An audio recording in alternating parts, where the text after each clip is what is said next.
En 1925, un hombre que aún no controlaba ningún ejército ni ningún estado trazó en un cuaderno el esbozo de un arco de triunfo. No era un arquitecto de formación. Era un agitador político austríaco que vivía en Múnich, que había pasado 9 meses en prisión y que, mientras sus contemporáneos lo ignoraban, llenaba páginas con visiones de ciudades que doblarían a Roma en grandeza. Ese hombre era Adolf Hitler, y esas páginas no eran el producto de una mente delirante sin consecuencias. Eran el programa de gobierno de la potencia que en menos de 20 años incendiaría el mundo. El historiador alemán Jochen Thies señaló algo que muchos preferían ignorar. Hitler no aspiraba solamente a construir un espacio vital en el este de Europa. Su programa implicaba el dominio total del planeta, en etapas calculadas, con fechas, alianzas y adversarios identificados. Para entender la magnitud de esta ambición, hay que ir más allá de los campos de batalla. Hay que ir a las mesas de diseño, a los cuadernos de bocetos, a los archivos capturados por los aliados tras la guerra. Ahí, entre planos de ciudades que nunca existieron, se puede leer con exactitud lo que Hitler quería construir y sobre qué escombros pretendía hacerlo. Berlín iba a llamarse Germania. Iba a ser la capital de un imperio que, según los cálculos del propio Führer, no tardaría en extenderse desde el Atlántico hasta los Urales y desde el norte de África hasta el mar Caspio. Para esa capital proyectó edificios que harían que los monumentos de la antigüedad parecieran maquetas escolares.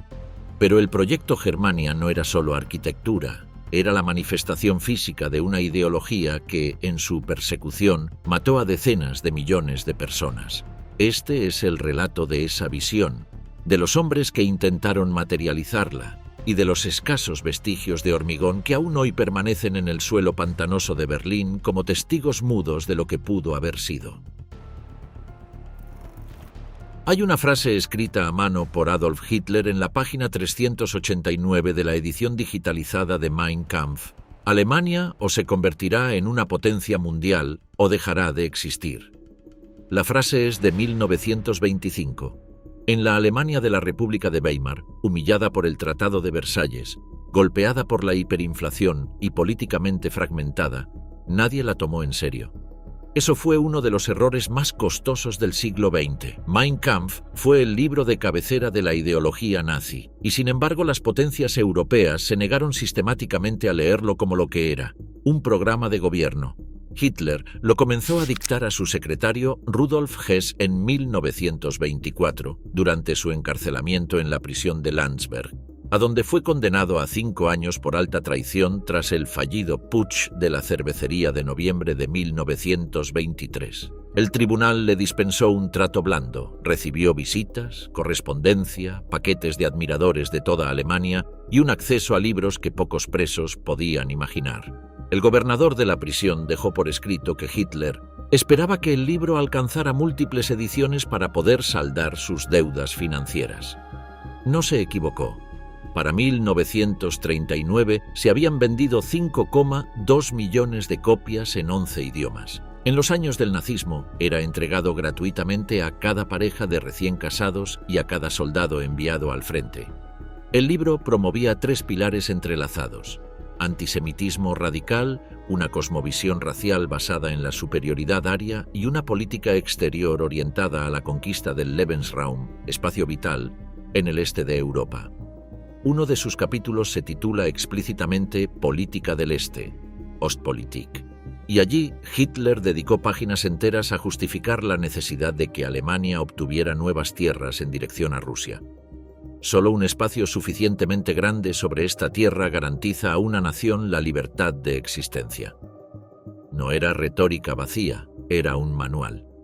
Durante su tiempo en Landsberg, Hitler leyó a Friedrich Ratzel, el geógrafo alemán que en 1897 había acuñado el concepto de Lebensraum en su obra Politische Geographie, y absorbió las ideas del general y geógrafo Karl Haushofer, con quien había entrado en contacto a través de Hess. Haushofer había leído a Halford Mackinder, el geógrafo británico que describía el control del corazón continental de Eurasia como la clave del dominio mundial, y había fundado en 1924 la revista Zeitschrift für Geopolitik. En ese cruce de geopolítica, darwinismo social y racismo pseudocientífico, se formó el núcleo intelectual del programa de Hitler. La idea del Lebensraum, sin embargo, no era original de Hitler. Antes de que él la convirtiera en doctrina de Estado, el escritor Hans Grimm había publicado en 1926 la novela Volk ohne Raum, Pueblo sin espacio, que vendió más copias que Mein Kampf cuando ambos estaban disponibles simultáneamente. En 1914, durante la Primera Guerra Mundial, el Imperio alemán ya había elaborado planes de expansión hacia el este que incluían el control de Bélgica, la anexión de los yacimientos de hierro de Lorena y la colonización agraria de Polonia y Ucrania. En 1961, el historiador alemán Fritz Fischer publicó sus investigaciones sobre esos objetivos de guerra, describiendo el proyecto imperial como una empuñadura para el poder mundial.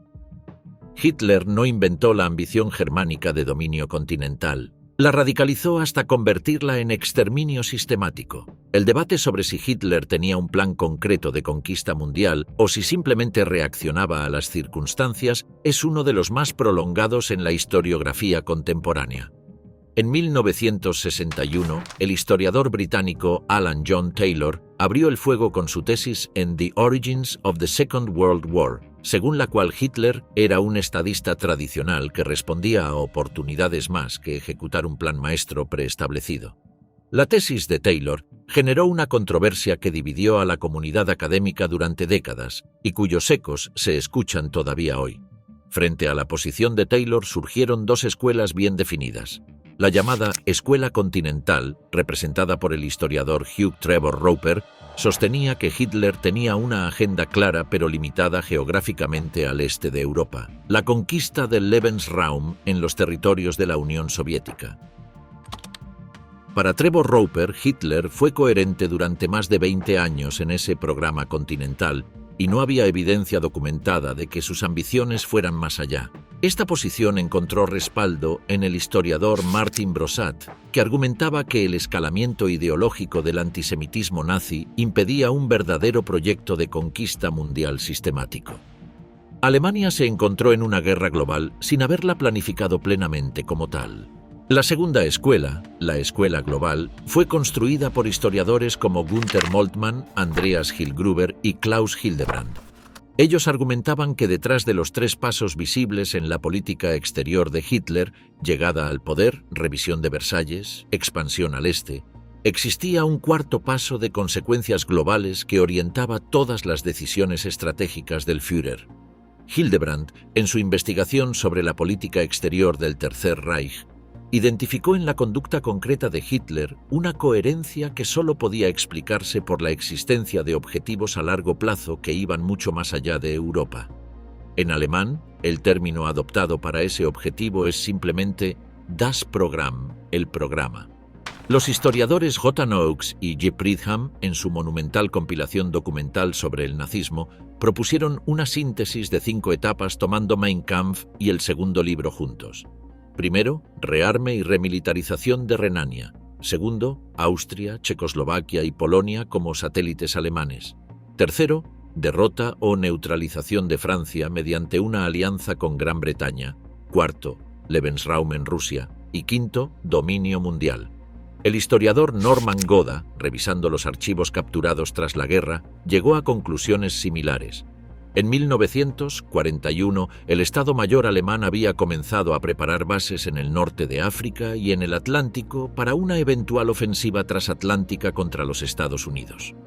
El debate entre continentalistas y globalistas nunca se ha cerrado formalmente, pero la apertura de los archivos capturados por los aliados en 1945 y particularmente el descubrimiento en 1958 del llamado Segundo Libro de Hitler por el historiador Gerhard Weinberg desplazó el peso de la evidencia en favor de la tesis global.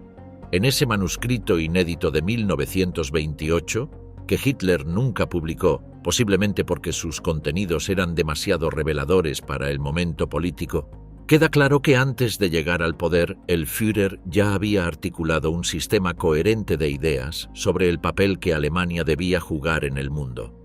No era una improvisación, era una estructura de pensamiento que combinaba dogma racial con cálculo estratégico de forma metódica. Dos periodistas y escritores que conocieron a Hitler de cerca comprendieron antes que nadie la dimensión real del peligro. Konrad Hayden, el hombre que acuñó el término nazi como abreviatura de National Socialist, y Hermann Rauschning, exmiembro del partido que había ocupado el cargo de presidente del Senado de Danzig, describieron la ideología nacionalsocialista como un impulso irracional que busca dominar y conquistar el mundo. Ambos publicaron sus advertencias en la década de 1930, cuando aún era posible actuar. En Gran Bretaña y Francia, sus libros tuvieron lectores, pero los gobiernos prefirieron creer que Hitler era un estadista manejable. El programa, según sus defensores académicos, no era un plano detallado con fechas precisas y teatros de operaciones codificados. Era algo quizás más peligroso, una brújula ideológica que orientaba todas las decisiones estratégicas de Hitler, adaptándose a las circunstancias sin perder nunca de vista el destino final. La pregunta que los historiadores se han hecho durante décadas no es si Hitler tenía ambiciones, sino si esas ambiciones eran continentales o globales. Y la respuesta, a medida que los archivos se han abierto y los análisis se han refinado, apunta cada vez más en una sola dirección. El andamiaje ideológico del programa reposaba sobre dos conceptos que se retroalimentaban. El primero era la doctrina racial, la creencia de que la raza aria germánica era la Herrenvolk, la raza de amos predestinada por leyes biológicas que Hitler interpretaba como las leyes de la naturaleza a dominar a las razas que describía como inferiores.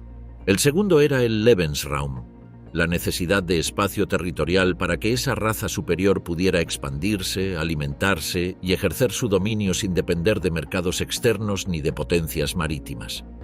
Llevados a sus consecuencias lógicas, ambos conceptos no podían limitarse al este de Europa. Implicaban el mundo entero. Hitler comparó explícitamente el Lebensraum con el concepto estadounidense del destino manifiesto. Así como los colonos anglosajones habían expandido sus fronteras hacia el oeste a expensas de los pueblos indígenas, los alemanes expandirían las suyas hacia el este a expensas de los pueblos eslavos. La comparación era deliberada y calculada para hacer el proyecto legible y justificable en términos que las potencias anglosajonas pudieran reconocer. Lo que Hitler no dijo en público, aunque sí elaboró en documentos internos, era la escala de destrucción que su versión del destino manifiesto implicaba. La primera etapa consistía en la consolidación de una gran Alemania que absorbiera a todos los grupos de habla germánica de Europa Central, los llamados Volksdeutsche, y recuperara los territorios perdidos en la Primera Guerra Mundial. Esta fase se ejecutó con una velocidad que desconcertó a las cancillerías europeas. Remilitarización de Renania en marzo de 1936, anexión de Austria el 12 de marzo de 1938, absorción de los Sudetes en octubre de ese año tras el Acuerdo de Múnich y ocupación de Checoslovaquia el 15 de marzo de 1939. En cada caso, Hitler calculó con precisión el punto exacto hasta el que las democracias occidentales tolerarían la expansión antes de reaccionar militarmente. En cada caso, calculó bien hasta que no lo hizo. Para que esta primera etapa funcionara, Hitler necesitaba la neutralidad benévola de Gran Bretaña. Su razonamiento era el siguiente. El Imperio Británico era una potencia marítima y colonial cuyo interés estratégico fundamental era el dominio de los mares y sus rutas comerciales, no el equilibrio continental europeo. Si Alemania hacía concesiones sobre las colonias africanas y moderaba su programa naval, los británicos podrían aceptar la expansión germánica en el continente sin intervenir. Estaba dispuesto incluso a garantizar la existencia del Imperio Británico a cambio de una mano libre en el este. El historiador Goda ha señalado que Donald Cameron Watt, que en 1990 todavía creía que Hitler carecía de planes a largo plazo, terminó admitiendo que el Führer rechazó concesiones a Francisco Franco y a Mussolini precisamente para preservar la posibilidad de un arreglo con Francia y Gran Bretaña que le liberara las manos para avanzar hacia el este. Esa apuesta resultó en el mayor error de cálculo del programa. La segunda etapa implicaba consolidar el dominio sobre el espacio vital oriental mientras se extendía la influencia alemana hacia el Mediterráneo y el Medio Oriente. Los pozos de petróleo de Irak y el Golfo Pérsico, hasta entonces fuente del poder colonial británico, pasarían a la esfera germánica. El África del Norte quedaría bajo control del Reich.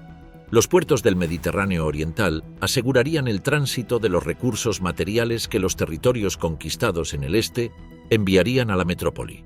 Lo que Hill, Gruber y Hildebrand señalan como determinante en esta segunda etapa es que no se trataba simplemente de ganar la guerra. Era el inicio de la construcción de la autarquía total que haría al Reich invulnerable a cualquier presión económica o bloqueo naval. Un Reich que no necesitara ninguna importación del mundo exterior, un Reich que fuera un mundo en sí mismo. Para poblar los territorios conquistados en el este, el régimen nazi elaboró un plan que la historia ha registrado como Generalplan Ost, el Plan General del Este. Preparado entre 1940 y 1942 bajo la supervisión del Reichsführer SS Heinrich Himmler, con el planificador Konrad Meyer-Hedling como autor principal, el plan contemplaba el exterminio, la deportación o la esclavización de aproximadamente 31 millones de personas en Polonia, los estados bálticos, Ucrania, Bielorrusia y las partes occidentales de Rusia. Los porcentajes eran específicos. La deportación o eliminación del 80 al 85% de la población polaca, el 75% de los bielorrusos, el 65% de los ucranianos del oeste. Los judíos recibirían un tratamiento diferenciado, denominado en el eufemismo burocrático nazi como eliminación total. En su lugar se instalarían entre 8 y 10 millones de colonos alemanes, agricultores veteranos de guerra y sus familias, formando lo que la propaganda llamaba un Bauernwall, un muro de campesinos que aseguraría el suministro infinito de alimentos al Reich. La hambruna artificial generada por la requisición sistemática de cosechas agrícolas en los territorios ocupados, el llamado Plan del Hambre, era el mecanismo previsto para desalojar a la población esclava sin disparar cada bala individualmente. Las ciudades soviéticas más importantes, incluida Moscú y Leningrado, serían inundadas o abandonadas a la inanición y dejarían de existir. Se les negaba incluso el futuro como ruinas. La tercera etapa apuntaba directamente a los Estados Unidos.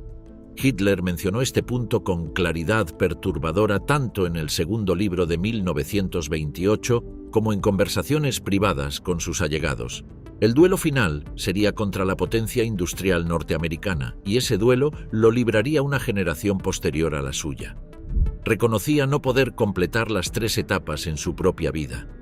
Lo que pretendía construir eran los cimientos, territoriales, industriales, demográficos y, como se verá, arquitectónicos, sobre los que sus sucesores completarían la conquista del planeta. En sus apreciaciones sobre los Estados Unidos, Hitler oscilaba entre el desprecio y el reconocimiento de un adversario formidable.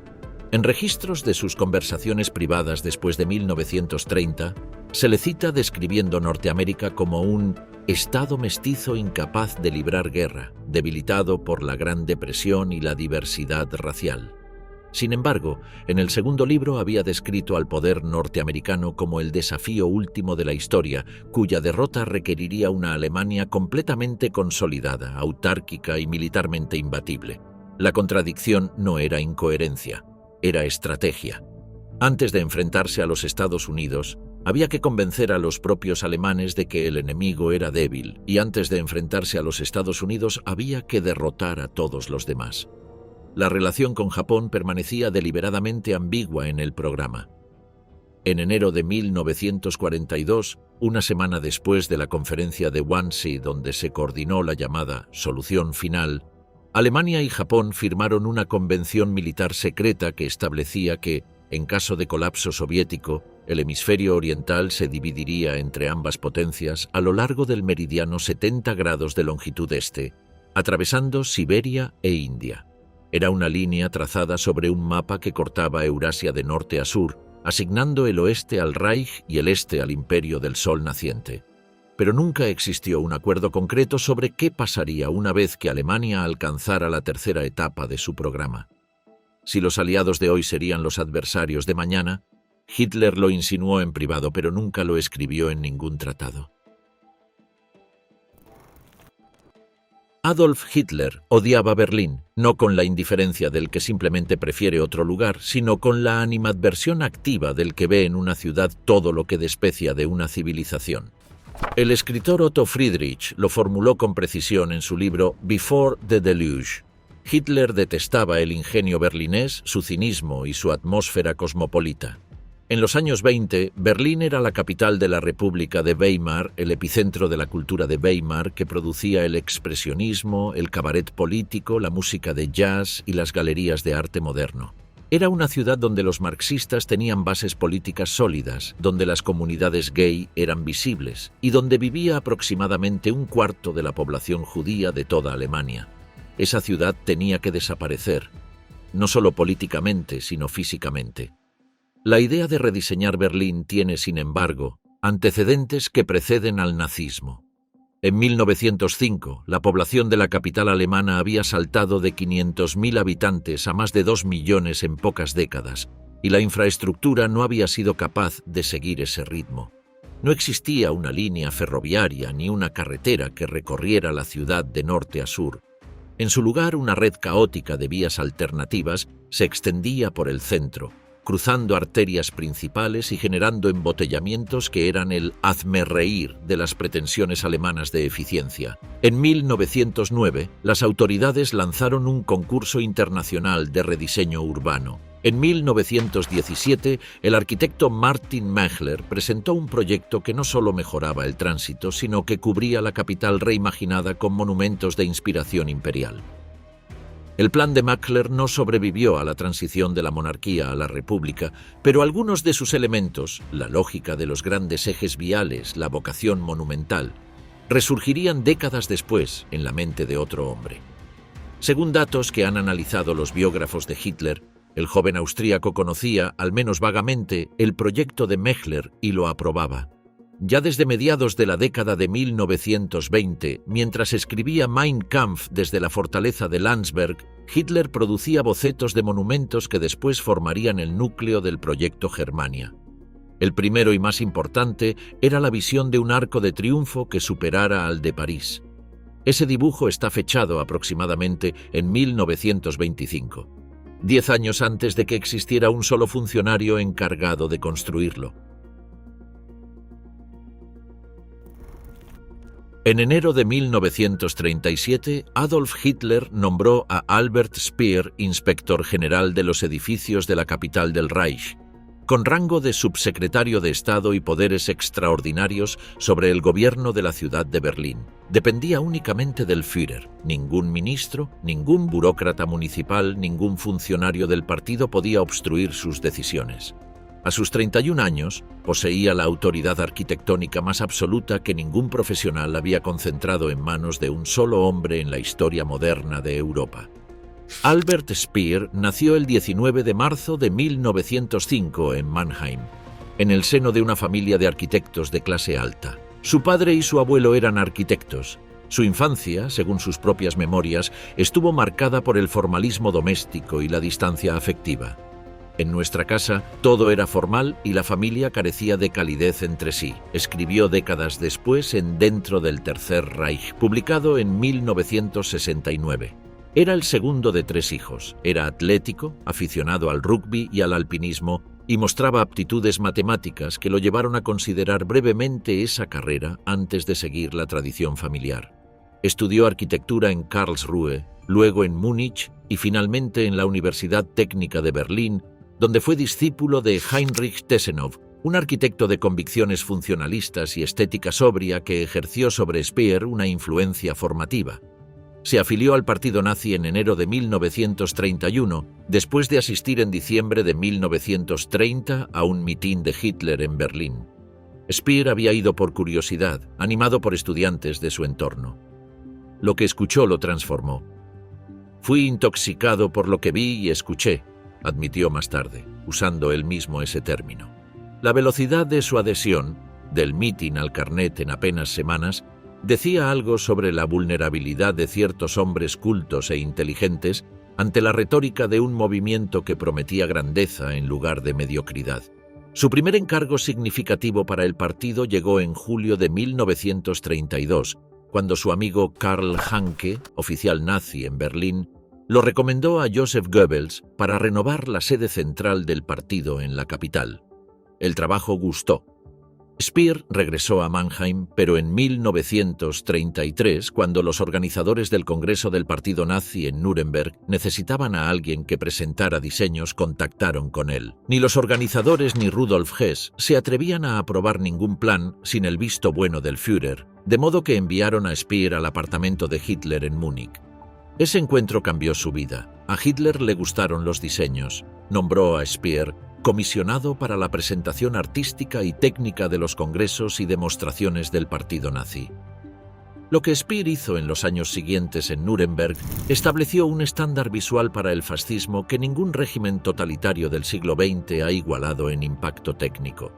Diseñó el campo Zeppelin, el campo de desfiles con capacidad para 340.000 personas, inspirado en la arquitectura dórica del altar de Pérgamo, pero magnificado a una escala que hacía que el modelo original pareciera un objeto doméstico.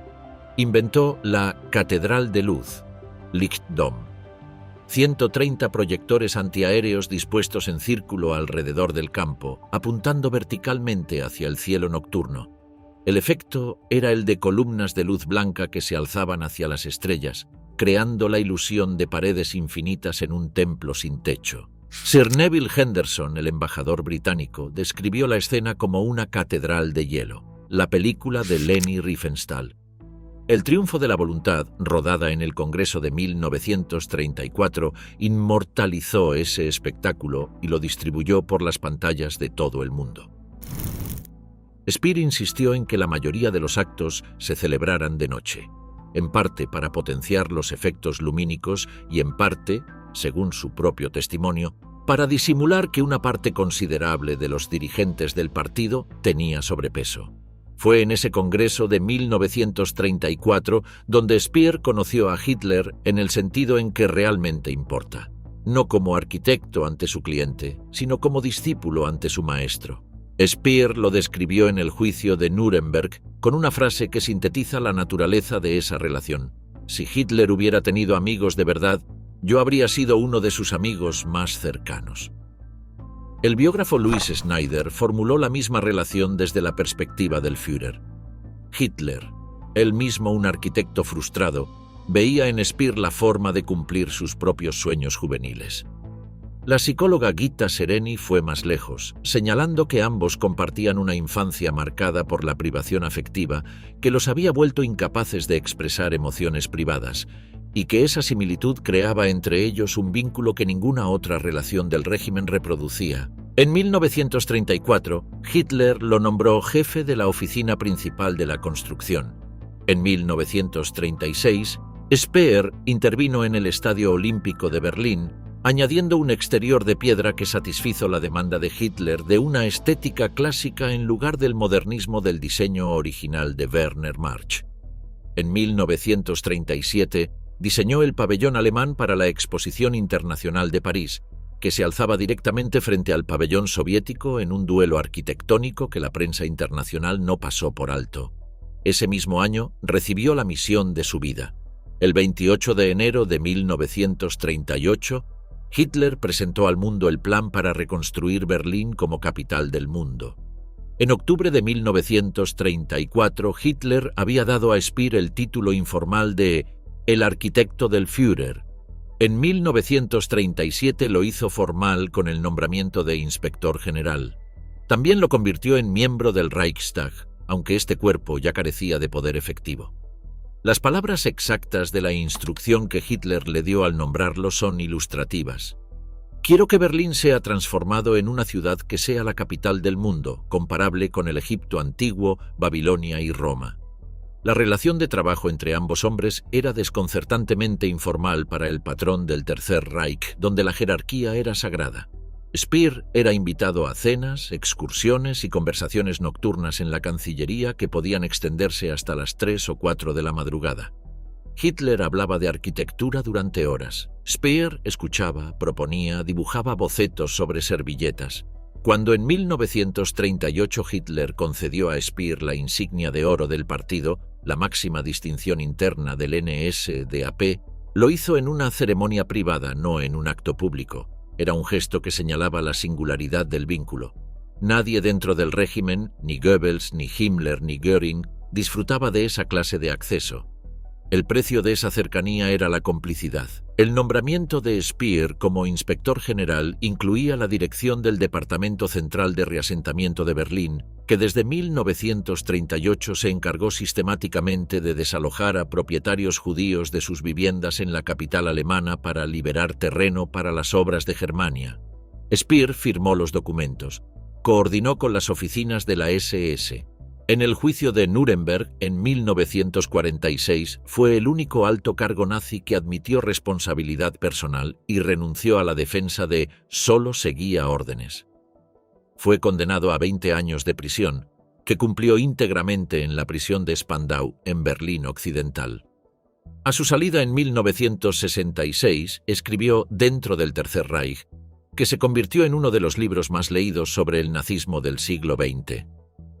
Murió el 1 de septiembre de 1981 en Londres, a los 76 años, en un hotel durante un viaje para grabar una entrevista para la BBC. El hombre que había diseñado la capital del mundo murió en una habitación de hotel en la ciudad del adversario que su jefe nunca pudo rendir. El corazón físico del proyecto Germania era un eje vial de norte a sur de 5 kilómetros de longitud y 120 metros de anchura. Speer la llamó Prachtallee, la Avenida de los Esplendores, o simplemente el eje norte-sur. 120 metros de anchura, más que los Campos Elíseos de París, más que cualquier bulevar conocido en el mundo occidental de la época. No era una avenida de tráfico, era un teatro de Estado. La avenida arrancaría en el sur desde la nueva Südbahnhof, la estación del sur, concebida para el barrio de Tempelhof-Schöneberg. Esta estación reemplazaría simultáneamente a las viejas estaciones de Anhalter y Potsdamer, que el eje norte-sur haría obsoletas al cortar sus vías de acceso. El viajero que llegara en tren a Germania no encontraría el caos de andenes y escalinatas que caracterizaba a las grandes terminales ferroviarias de la época. Encontraría una antesala del poder, una estación diseñada para que el propio acto de arribar a la capital fuera, en sí mismo, un espectáculo de grandiosidad. Desde la salida de la Südbahnhof, la avenida se extendía en línea recta hacia el norte durante 5 kilómetros hasta la Nordbahnhof del barrio de Wedding. Entre esas dos estaciones se organizaba el corazón urbano e ideológico del Tercer Reich. Los vehículos privados y el tráfico comercial no tendrían acceso a la superficie de la avenida. Serían desviados a una autopista subterránea de doble calzada que discurriría directamente bajo el eje de desfile, sin cruces ni semáforos, uniendo los extremos norte y sur de la ciudad por un túnel ininterrumpido. Las secciones de esa infraestructura subterránea, nunca utilizadas, aún existen bajo lo que hoy es el Tiergarten, accesibles para grupos especializados en historia urbana como los Berliner Unterwelten. El eje norte-sur en superficie sería el dominio exclusivo de la propaganda en movimiento, desfiles militares, marchas del partido, procesiones de Estado. El individuo en la acera estaría mirando, nunca circulando. A ambos lados de la avenida se distribuiría una cadena de edificios institucionales cuya sola escala obligaba al observador a sentirse pequeño.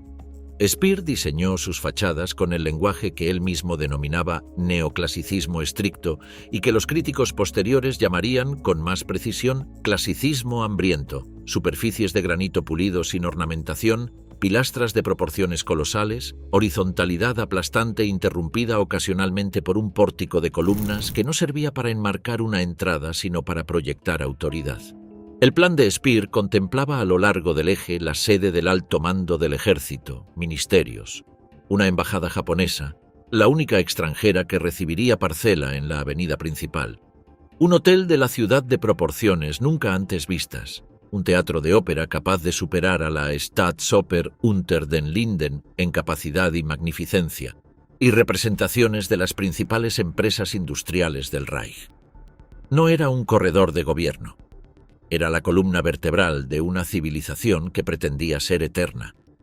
El eje norte-sur cruzaría perpendicularmente con el eje este-oeste, aproximadamente a la altura del Reichstag, y esa intersección ocurriría bajo la sombra de la Führerpalast, el palacio del Führer, cuya entrada principal daría precisamente a ese cruce, el punto donde los dos ejes de la ciudad del mundo se encontraban.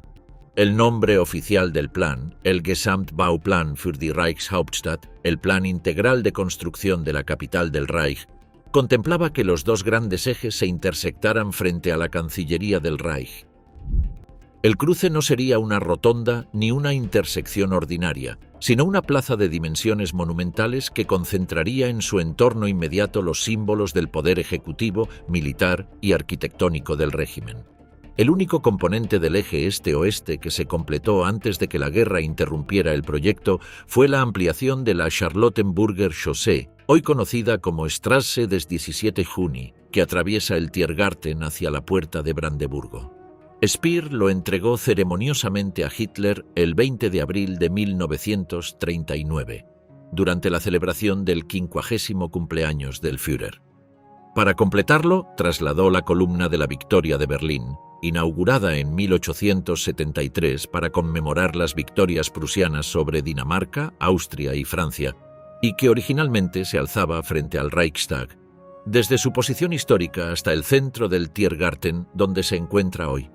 Además, añadió un tambor adicional de granito rojo para elevarla 4 metros, magnificando su presencia en el eje ya completado. La columna de la Victoria lleva en esa ubicación desde 1939. Es el vestigio más visible del proyecto Germania en el Berlín actual. Para preparar el terreno del eje norte-sur, Speer supervisó a partir de 1938 la demolición de 2 distritos completos: el Alsen, donde debería alzarse la Volkshalle al norte, y amplias zonas del Tiergarten, donde se construirían los ministerios y edificios institucionales. La Siegesallee, la avenida de estatuas de los Hohenzollern que discurría por el Tiergarten, fue trasladada a otra zona del parque en 1938 para liberar el corredor del futuro eje norte-sur. Ese mismo año comenzaron las demoliciones en distintos puntos del centro urbano, afectando a decenas de miles de residentes. Entre 1938 y 1941, el número de apartamentos afectados por los planes de remodelación superó los 100.000, según estimaciones documentadas por el propio Departamento de Reasentamiento del proyecto. Al no haberse construido ninguno de los nuevos bloques residenciales planificados para albergar a los desplazados, el problema del realojamiento recayó sobre las víctimas del sistema. Los berlineses de clase alta y media ocuparon las viviendas de quienes tenían menos poder, y quienes tenían menos poder de todos, las familias judías, fueron desalojadas con papeles oficiales firmados por el Departamento de Reasentamiento de Speer y enviadas a los guetos y a los campos. No era un efecto colateral, era un mecanismo deliberado de gestión urbana en un estado racista. La propaganda del régimen presentó el plan al público con un orgullo calculado. El 28 de enero de 1938, los periódicos nazis publicaron el Gesamtbauplan con comentarios y explicaciones detalladas. Der Angriff describió los diseños como verdaderamente monumentales, superando todas las expectativas. El Völkischer Beobachter proclamó que de este desierto de piedra emergirá la capital del Reich de los 1000 años. La prensa internacional reaccionó con una mezcla de asombro y alarma. El New York Times lo calificó como quizás el proyecto urbanístico más ambicioso de la era moderna.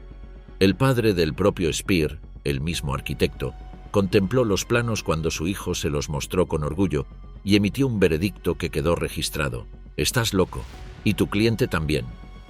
Hitler, sin embargo, estaba lejos de sentirse intimidado por la escala del proyecto. Speer hizo construir una maqueta a escala del eje norte-sur que fue instalada en una sala lateral de la Cancillería del Reich. Medía metros de longitud y mostraba en miniatura todos los edificios proyectados desde la Südbahnhof hasta la Volkshalle. El Führer regresaba a ella regularmente, se inclinaba sobre el modelo, señalaba detalles con el dedo, imaginaba los ángulos de visión que experimentaría un transeúnte en la Avenida Real. Las sesiones podían extenderse durante horas. Cuando el 20 de abril de 1939, durante la celebración de su cumpleaños, Hitler recibió la maqueta completa con el eje norte-sur terminado, fue uno de los momentos de mayor satisfacción de los que hay registro documental en su agenda personal de ese año. En el extremo sur de la Avenida de los Esplendores, donde el eje norte-sur cruzaría la estructura de túnel hacia la zona del aeropuerto de Tempelhof, se levantaría el primero de los 2 monumentos capitales de Germania. Era el Arco de Triunfo y debía hacer que el Arco de Triunfo de París, que Napoleón mandó construir para celebrar sus victorias militares, pareciera una maqueta escolar. Hitler había esbozado su diseño aproximadamente en 1925, a lápiz, en un cuaderno de bocetos que conservó durante años y que mostraría décadas después a Speer como prueba de la persistencia de su visión. No lo había olvidado. No lo había archivado como fantasía juvenil. Para él, ese dibujo de 3 centímetros de altura sobre el papel era la representación anticipada de 117 metros de granito en el centro de Berlín. El arco tendría aproximadamente 117 metros de altura y 170 metros de anchura en su base, cerca de 3 veces las dimensiones del arco parisino, que mide 50 metros de altura y 45 de anchura. El Arco del Triunfo de París, el arco de triunfo más grande del mundo en aquel momento, hubiera cabido literalmente dentro de la abertura del arco alemán, con varios metros de espacio libre en cada lado. Era ese contraste, exactamente ese contraste, lo que Hitler quería que los visitantes experimentaran. Pero la diferencia más significativa no era dimensional, sino semántica. El arco napoleónico celebra victorias. El de Hitler conmemoraría una derrota. En su interior, grabados en piedra, estarían los nombres de los 1.800.000 soldados alemanes caídos en la Primera Guerra Mundial. Era un monumento al agravio, construido como desafío permanente a la historia francesa y a la humillación del Tratado de Versalles.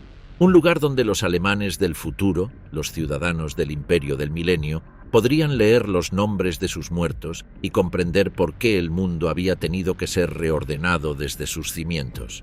La elección de emplazar el arco al sur de la avenida, en lugar de al norte junto al Gran Salón, era también una declaración de intenciones urbanas.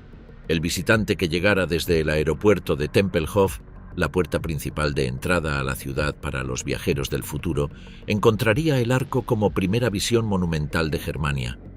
3 veces más alto que cualquier edificio de su entorno, visible desde kilómetros de distancia, imposible de ignorar, imposible de trivializar. Una bofetada de hormigón y granito a quienes hubieran pensado que la historia de Alemania había terminado en Versalles en 1919.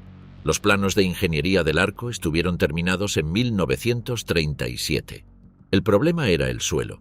Berlín está construida sobre una llanura aluvial formada por el río Spree, terreno pantanoso y arenoso, de baja densidad y escasa capacidad portante. Es el mismo suelo que hizo necesaria la construcción del sistema de drenaje más ambicioso del siglo XIX para mantener los cimientos de la ciudad. Ningún cálculo podía predecir con certeza si ese suelo resistiría el peso de una estructura de las dimensiones del arco proyectado sin hundirse progresiva e irreversiblemente. Speer necesitaba datos duros. La solución fue construir un experimento a escala. En la primavera de 1941, la empresa constructora Dickerhoff y Wittmann AG firmó un contrato con el gobierno del Reich y comenzó la erección del Schwerbelastungskörper, literalmente el cuerpo de carga pesada. La mano de obra fue forzada. Prisioneros de guerra franceses capturados durante la campaña de Francia en el verano de 1940. No hubo ninguna ironía registrada en los documentos sobre el hecho de que los prisioneros del país que había construido el arco original fueran los que construyeran el instrumento de medición para el arco que debía superarlo. El resultado fue un cilindro macizo de hormigón armado. Su diámetro exterior en superficie era de 21 metros. Su altura visible sobre el nivel del suelo alcanzaba los 14 metros. Bajo tierra se extendía otros 18 metros hacia abajo, donde cámaras subterráneas alojaban los instrumentos de precisión, extensómetros y micrómetros de lectura continua, encargados de registrar cualquier movimiento del suelo con una precisión de décimas de milímetro. El peso total de la estructura era de 12.650 toneladas métricas, el equivalente a la carga calculada para uno solo de los 4 pilares del arco proyectado. La lógica era directa.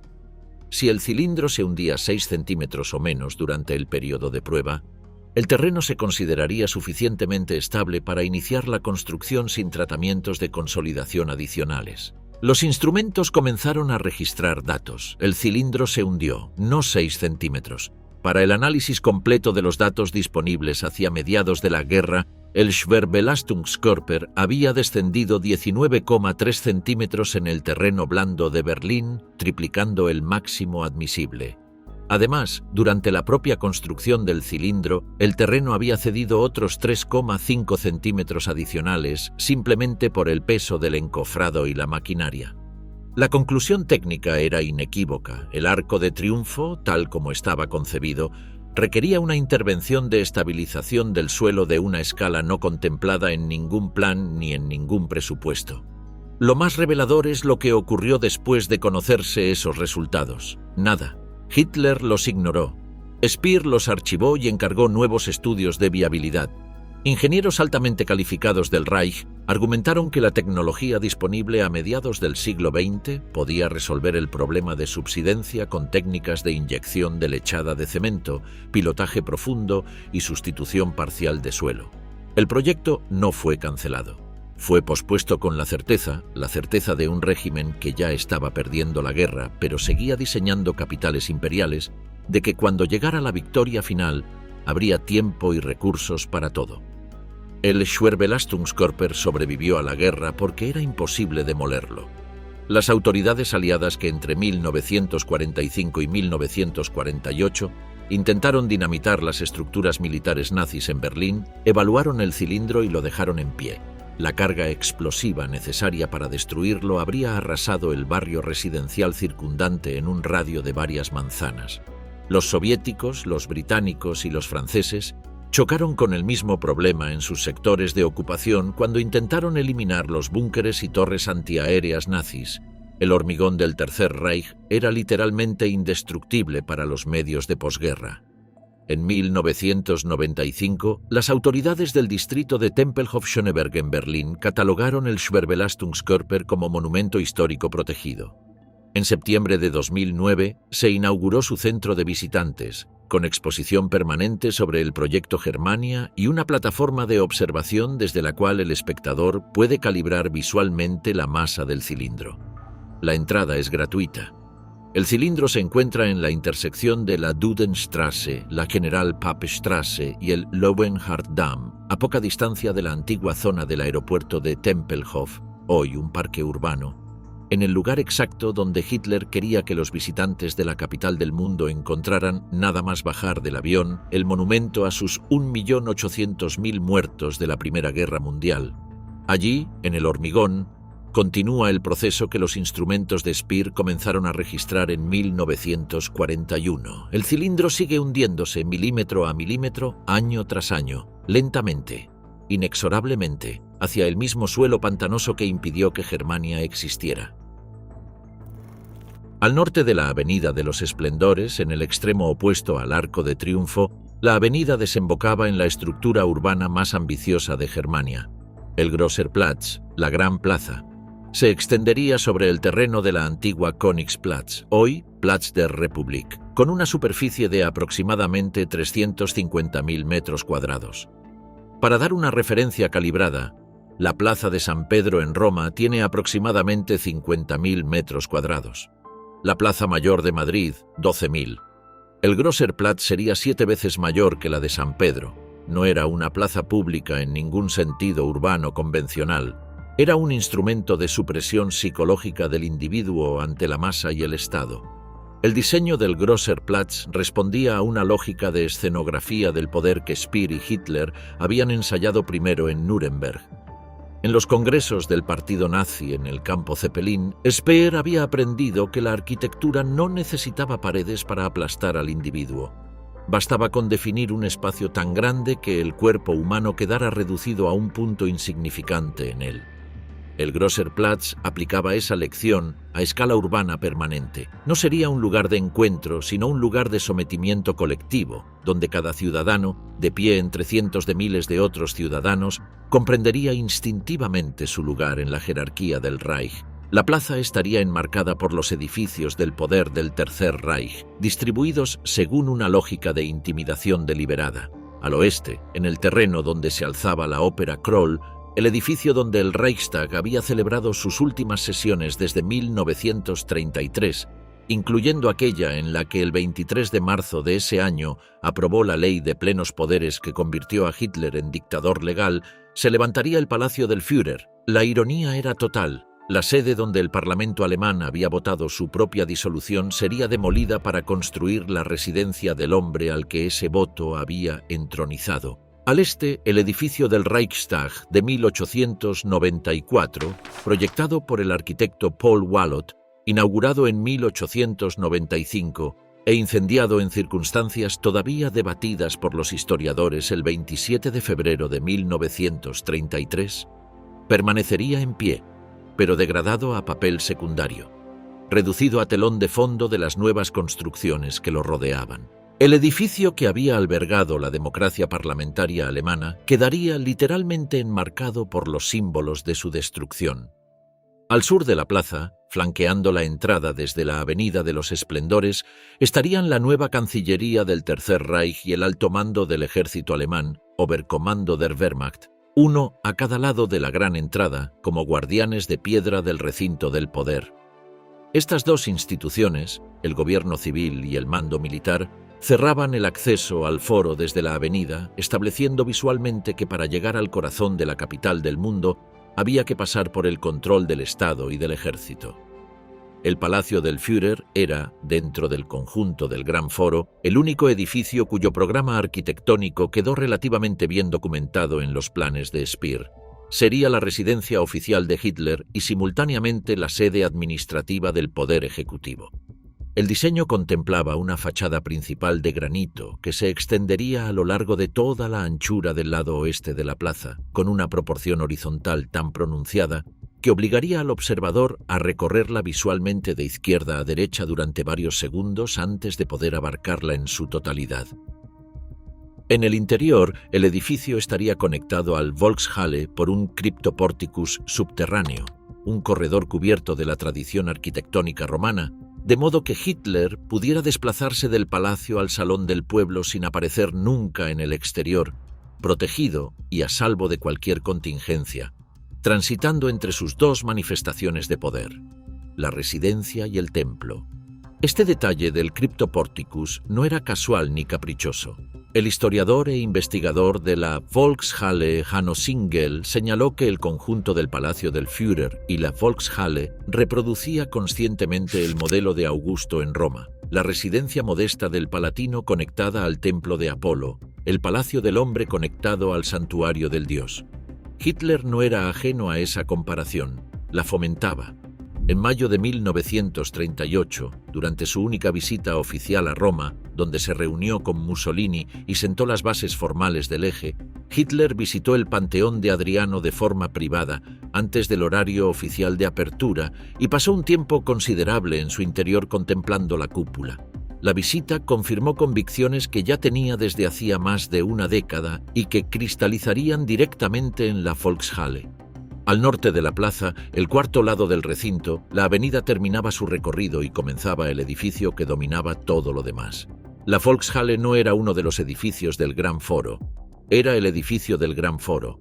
Todo lo demás, el palacio, el Reichstag, la Cancillería, la propia avenida, existía para preparar al visitante para ese encuentro. El río Spree, que en Berlín discurre de oeste a este a través del centro histórico, cruzaría bajo el podio de la Volkshalle, enterrado o canalizado para no interrumpir la solidez de la cimentación. En algunas versiones de los planos, la propia corriente del Spree sería desviada. En otras, el edificio se alzaría sobre él en una construcción de viaducto a escala colosal. El río de la ciudad, como la historia de la ciudad, sería redirigido para servir al proyecto. El Grosser Platz, como el resto del proyecto Germania, nunca pasó de los planos y la maqueta. El terreno fue adquirido en su totalidad. Los registros del Departamento de Reasentamiento confirman que todos los propietarios del área fueron desalojados antes de 1941. Los planos de ingeniería fueron desarrollados con detalle suficiente para iniciar la construcción, y los modelos en yeso mostraban cada fachada y cada proporción con precisión. Pero en el suelo de Berlín no se puso ni una piedra. La guerra llegó primero, y con ella la escasez de acero, hormigón y mano de obra libre que habrían sido necesarios para transformar ese suelo adquirido en el corazón de la capital del mundo. La Volkshalle, el Salón del Pueblo. Si el Arco de Triunfo era un monumento a la memoria, la Volkshalle era un monumento al presente del poder y a la eternidad de la raza. Era, según todos los cálculos que han sobrevivido en los archivos de Speer, el edificio más grande que se hubiera concebido jamás para ser construido. Y si se hubiera construido, seguiría siendo hoy el espacio techado más grande del mundo. Hitler diseñó sus líneas generales personalmente. Speer le dio forma técnica. El resultado era un edificio de planta circular coronado por una cúpula de 290 metros de altura, más alto que el Empire State Building sin su antena, y 250 metros de diámetro. Para calibrar esa cifra, la cúpula de la Basílica de San Pedro en Roma, durante siglos el edificio con cúpula más grande del mundo, tiene 42 metros de diámetro. La Volkshalle sería, en diámetro, 16 veces mayor que la de San Pedro. Su interior podría albergar a 180.000 personas simultáneamente. Esos 180.000 cuerpos humanos, respirando dentro de un espacio cerrado de esas dimensiones, generarían un problema que ni Hitler ni Speer abordaron públicamente, pero que los ingenieros sí calcularon en privado.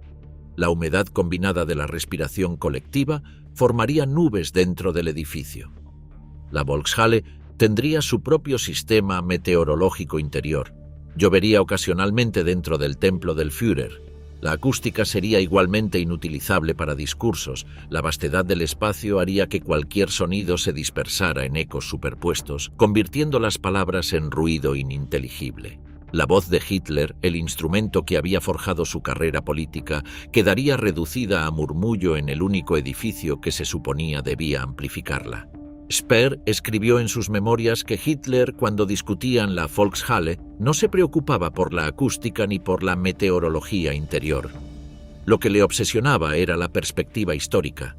Le gustaba imaginar cómo vería ese edificio una civilización del siglo 30. Igual que cuando contemplaba el Panteón de Roma, quería que la Volkshalle permaneciera como ruina grandiosa durante milenios. Esta era la teoría del valor de ruina, Ruinenwert. El Salón del Pueblo, conocida también como Große Halle, Gran Sala o Ruhmeshalle, Sala de la Fama. Hitler llevaba dibujando versiones de este edificio desde 1925, cuando aún vivía en Múnich sin haber visitado nunca Roma.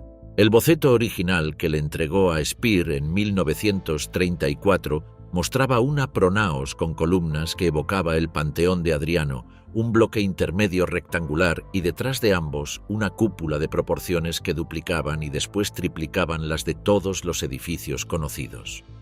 No era el sueño de un aficionado ignorante, era la visión de alguien que había estudiado obsesivamente la arquitectura imperial romana y que sabía exactamente cuánto necesitaba superar a sus modelos para que la superación resultara aplastante. Speer tomó ese boceto y lo elaboró hasta convertirlo en el único edificio de su carrera que él mismo describiría ya en prisión como Monsterbau, el edificio monstruo. La estructura final tendría un podio cuadrado de 315 por 315 metros de base, aproximadamente la longitud de 3 campos de fútbol en cada dirección, y 75 metros de altura, sobre el cual se alzaría la cúpula. Esta alcanzaría los 290 metros desde el nivel del suelo hasta la cúspide de su linterna, con un diámetro de 250 metros en su base. El óculo en el vértice de la cúpula tendría 46 metros de diámetro. Por ese agujero circular de luz podría haberse introducido la cúpula entera de la Basílica de San Pedro sin rozar los bordes. La propia cúpula de San Pedro mide 42 metros de diámetro. La Volkshalle la habría contenido como se contiene una nuez en la palma de una mano. El interior del edificio estaba concebido en 3 niveles de gradas circulares que rodearían una arena central de proporciones enormes. Cabían 180.000 personas. Para calibrar esa cifra, el estadio más grande del mundo actualmente, el estadio de Narendra Modi en Ahmedabad, India, tiene capacidad para 132.000 espectadores. La Volkshalle habría superado esa marca en casi 50.000 personas adicionales y lo habría hecho en un espacio techado, no al aire libre. La arena central, donde se alzaría el podio del orador, tenía escala de plaza pública.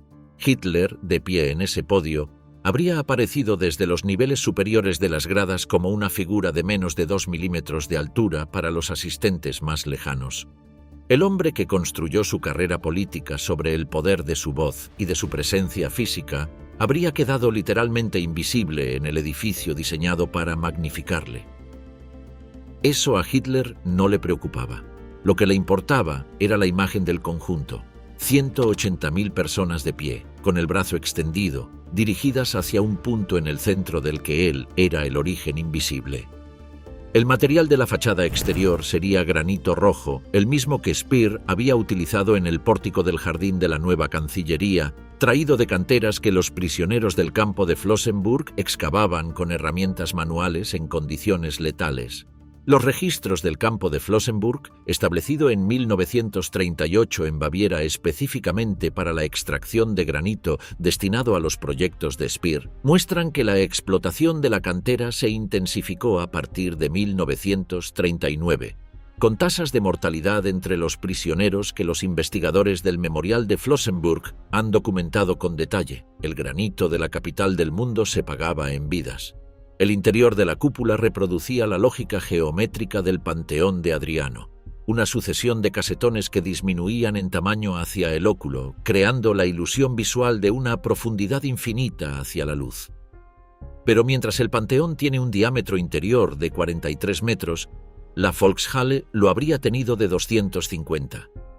El efecto no habría sido de serenidad contemplativa, sino de vértigo físico, de una desorientación espacial que el escritor Robert Harris, en su novela de historia alternativa Fatherland, de 1992, describió con una imagen que los arquitectos consultados para el libro encontraron técnicamente precisa.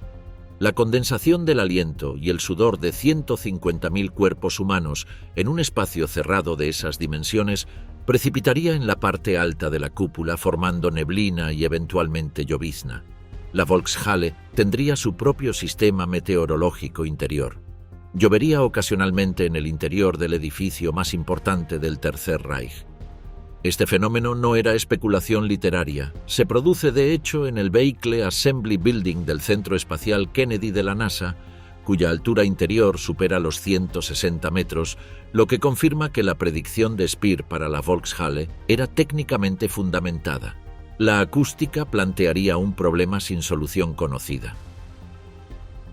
El volumen interior de la Volkshalle era tan desproporcionado respecto a cualquier sala de conciertos o auditorio de la época que los cálculos de reverberación producían resultados que hacían ininteligible cualquier discurso pronunciado en el podio central. El tiempo de reverberación proyectado, el tiempo que tarda un sonido en extinguirse hasta 60 decibelios por debajo de su nivel original, habría superado los 30 segundos en algunas frecuencias.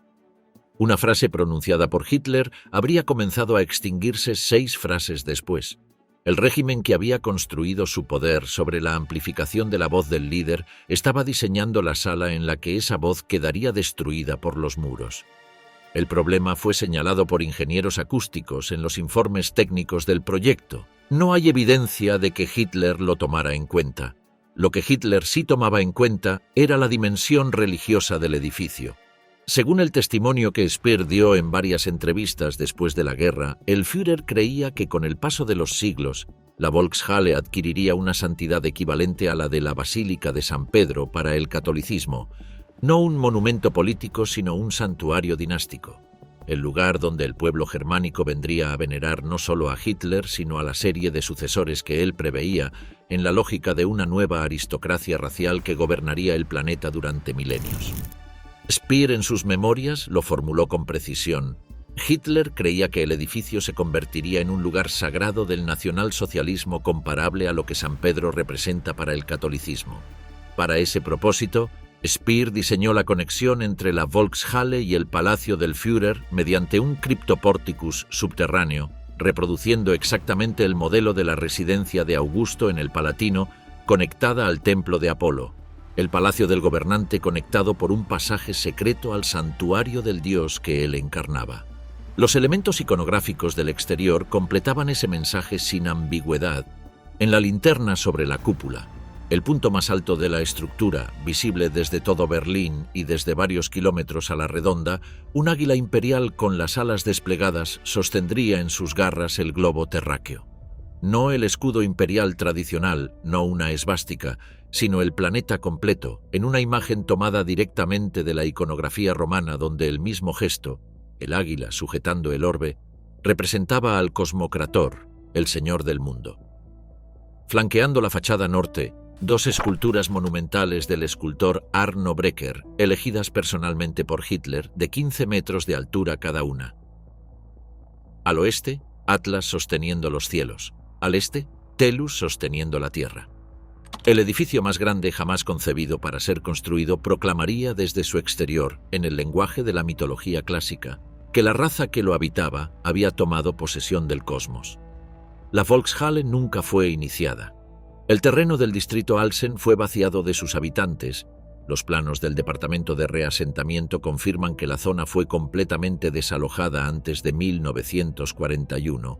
Los estudios de ingeniería fueron completados y el terreno adquirido en su totalidad. Pero los mismos datos que el Schwerbelastungskörper aportaba sobre la subsidencia del suelo berlineses establecían que la cimentación de la Volkshalle requería intervenciones de estabilización de una escala sin precedente en la historia de la ingeniería civil del siglo XX, con pilotes que debían alcanzar el estrato geológico firme a profundidades de 30 o más metros bajo el terreno arenoso. La guerra llegó antes de que ninguna de esas intervenciones comenzara. Es pensando en cómo lucirían en ruinas siglos después, como legado de una civilización que no necesitaba justificarse a sí misma porque estaba destinada a durar eternamente. Para el exterior, la Volkshalle tendría una columnata de pilastras de granito de escala sobrehumana. El interior sería austero pero aplastante, una cúpula inmensa sobre un espacio vacío sin divisiones, diseñado para producir en el individuo una sensación de pequeñez absoluta ante la grandeza del Reich. El Führer planeaba que sus palabras resonaran allí como en un lugar sagrado. El efecto psicológico sería total. Nada quedaría librado al azar. Sobre el pórtico de la cúpula, tal como Hitler lo había dispuesto, se fijaría un águila imperial sosteniendo en sus garras no el escudo clásico, sino el globo terráqueo. Era el símbolo de un proyecto que, en su lenguaje iconográfico, no dejaba ninguna ambigüedad sobre sus intenciones. El mundo entero a los pies del Tercer Reich. La Volkshalle nunca se inició. El terreno en el distrito Alsen fue vaciado, los planos de ingeniería fueron preparados y el terreno fue adquirido. Pero cuando se evaluó la capacidad portante del suelo, los mismos datos que el Schwerbelastungskörper aportaría para el Arco de Triunfo, quedó claro que la cimentación de la Volkshalle requeriría trabajos de estabilización de una escala sin precedentes en la historia de la ingeniería civil. La maqueta de Germania que Speer construyó para Hitler, una recreación a escala del eje norte-sur con sus monumentos principales, estuvo expuesta en una sala lateral de la Cancillería del Reich. Hitler pasaba horas junto a ella, según el testimonio del propio arquitecto, inclinado sobre el modelo en miniatura de sus sueños, señalando detalles con el dedo. Esa maqueta no sobrevivió, pero algunos elementos del proyecto sí dejaron huellas en el tejido urbano de Berlín que son visibles hoy. El eje este-oeste, el único componente importante que se completó, sigue siendo la columna vertebral del tráfico al oeste de la Puerta de Brandeburgo. Los faroles de forja diseñados por Speer, elegantes, de doble cabeza, con una estética que combina el clasicismo con la sobriedad industrial, aún iluminan ambas aceras del bulevar. La columna de la Victoria, que Speer trasladó desde el Reichstag hasta el centro del Tiergarten en 1938 como preparación para el eje norte-sur, sigue en su posición relocada, 4 metros más alta, por la adición de un tambor de granito que Speer añadió para magnificarla. Las secciones del túnel de la autopista subterránea que discurriría bajo el eje norte-sur permanecen bajo el Tiergarten, accesibles para investigadores. Y en el barrio de Tempelhof-Schöneberg, en la intersección de la Dudenstrasse, la General-Papp-Strasse y el Löwenhardt-Damm, el Schwerbelastungskörper sigue en pie. 14 metros de altura sobre el nivel del suelo, 21 metros de diámetro, 12.650 toneladas de hormigón armado. Desde 1995 es patrimonio histórico protegido. Desde septiembre de 2009 tiene un centro de visitantes con exposición permanente y una plataforma de observación. El acceso es gratuito.